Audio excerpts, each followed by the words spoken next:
जन्म शतपथी प्रधान शिक्षक महाशय आम ढेंकानाल जिलार सदर ब्लक अंतर्गत बणिशेह ग्राम 18/7/1964 लिखरे पिता श्रीमान सत्यवादी शतपथी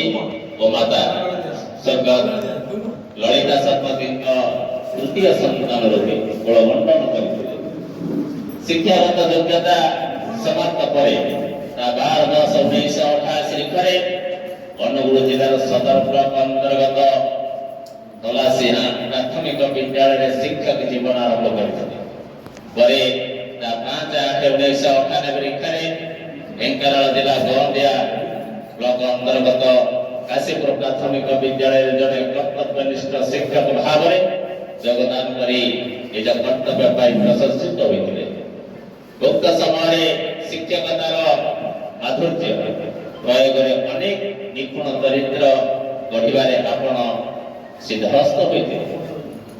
2007 मसीह काशीपुर प्राथमिक विद्यालय परिवेश उल्लेखनीय परिवर्तन करी तत्कालीन जिलापाल श्रीमती उषा पाढ़ी दृष्टि आकर्षण कराई महोदय द्वारा प्रशंसित होते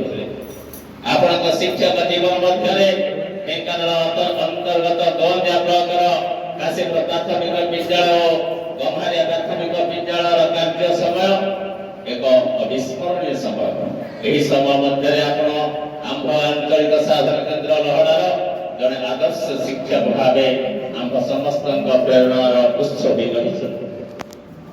आपण आंभ आंचलिक साधन केन्द्र लहड़ार दीर्घ 15 वर्षर शिक्षक जीवन मध्य जड़े उत्तम दिग्दर्शक भाव आंभ समस्त हृदय स्थान पाई